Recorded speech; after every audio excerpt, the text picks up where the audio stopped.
Eric, simply, can you take us through the emotions of having that lead late, watching them score those points, and then that last play? Just take us through the emotional gamut, please.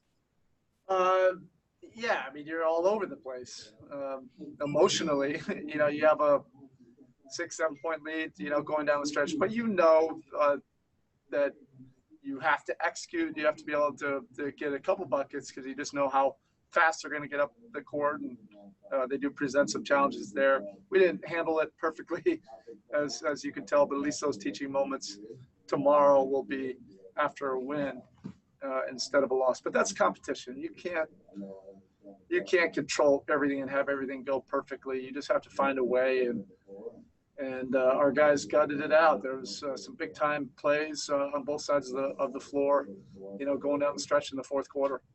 Well, let's go just to the last play then. You come in off the timeout. What were you looking for? Take us through what you saw. And what's it like as a coach to see zeros up there and the score is still tied until they review that yet again? Yeah, I'm trying to recall if I've been in a game like that. I haven't, where we've had a chance to win. And, obviously it's quite fitting that Jimmy would be the guy, to make those free throws. But, we had a couple of different options to that play. It doesn't take a genius to know that we're going to try to get that ball in Jimmy's mitts and see what could happen from there. And he was very patient. There's 4 seconds left. I think a lot of players would probably be rushed. He took his time. He was going to try to get to his spot. Giannis came over to trap. But either way, Jimmy was able to get a clean look. Wasn't able to get to the basket, but let's pull up jumper in his wheelhouse with no time on the clock. You live with those results. Thank you. Eric, how tough is a game like this in that, fouling jump shooters was happening both ways all night. And,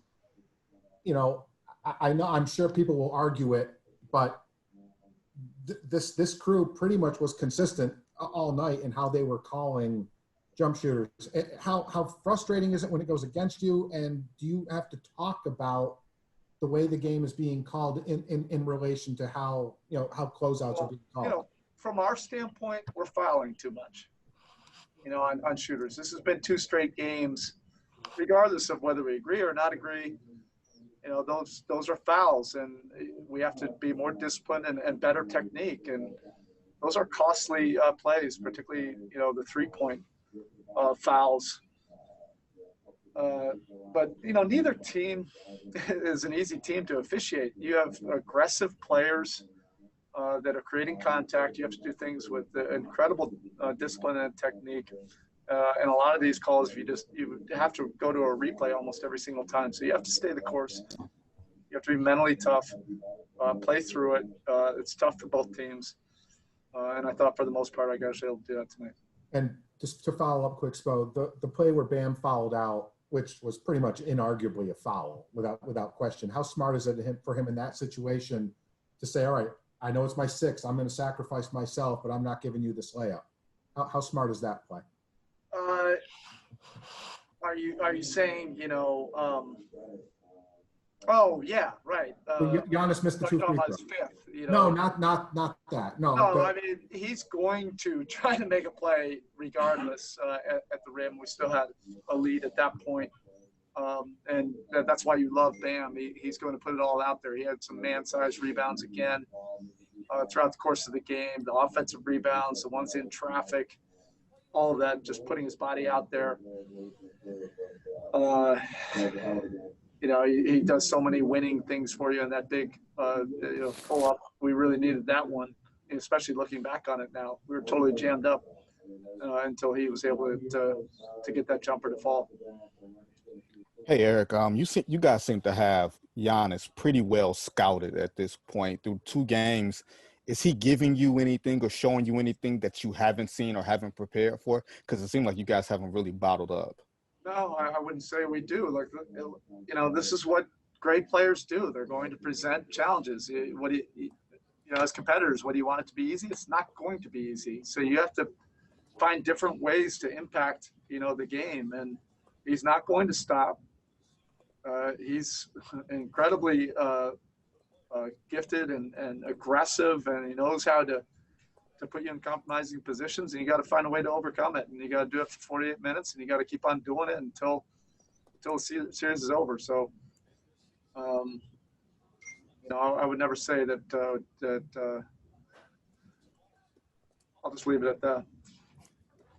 Hey, Spo, it seemed like they made it really tough in the paint as the game went on. How important was the drive and kick game, and for the threes obviously, and the free throws, just to keep producing on the end of the court, even though Milwaukee was really trying to protect the paint? All of it's important. They're a very good defensive team, so you're not going to beat them just doing one thing, and that's what we've been all year long. We're an aggressive team that gets in the paint, gets to the free throw line, but our three-point shooting is extremely important.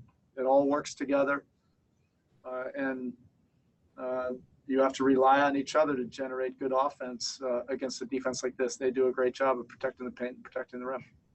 And I know we keep asking about Tyler Hero in these moments, and nothing. It seems like nothing surprises you about him. But to step up again in the second round, score 17 points off the bench, some big shots. I mean, what does it say about his confidence and just the growth throughout the season, the gradual growth?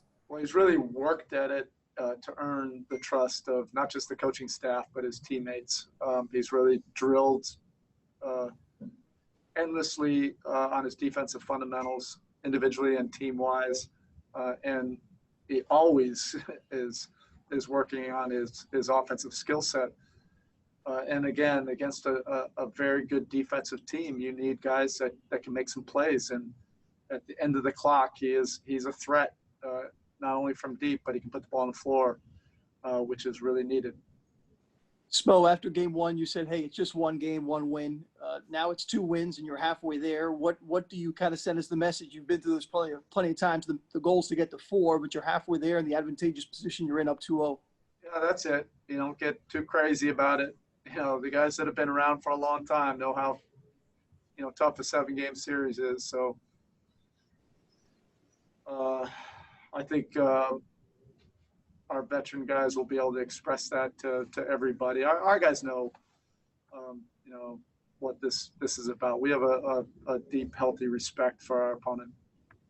Hey, Spo, I just want to ask if there was an update on Iguodala's ankle going forward, and just if you could talk about the job Derek Jones Jr. did coming in the second half after not playing any minutes in game one, and to have an effect on the game defensively. Yeah, we'll know more about Andre tomorrow. He was telling me he can go back in, but the speed of the game, I just want to make sure that he's okay. Those kind of things you never know until tomorrow. And Derek, was a part of our last series. This is playoff basketball, so sometimes it just depends on the matchup. He kept himself ready. He's really been working this last week, and he didn't overreact to it, just like K. Nunn didn't overreact to the last series. We need everybody. It just depends on when and where and the opponent, and he gave us really important minutes, good minutes in that second half. Bo, you've said many times throughout the year you don't like the challenge rule. You used it so early tonight. Were you second-guessing yourself at all in that moment when they made that call on Goran? Yeah, I mean, I still don't like it, but you have to use it. I typically don't like to use it that early. It just looked like a kick. I don't know. Don't get me going off on a tangent about it. It just makes the game longer. We trust the officials, good or bad, and everything in between. That's part of the game. Whatever. We have to use it tactically, and I probably didn't use it the most intelligent way tonight, and hopefully I'll be better with it the next time. What explanation did you get on that call, the Goran call late in the game? It's irrelevant. I say it's a kick, they say it's not, so they're right. That's at the end of the day. That's why I tell our players all the time. You can argue or not, but they made the call. That's the call. And then go to the replay and still make the call. So what? There's no argument there. We can see. Thanks for your time, Spo. We can agree to disagree. All right. Thanks. Appreciate it, Spo. Thank you.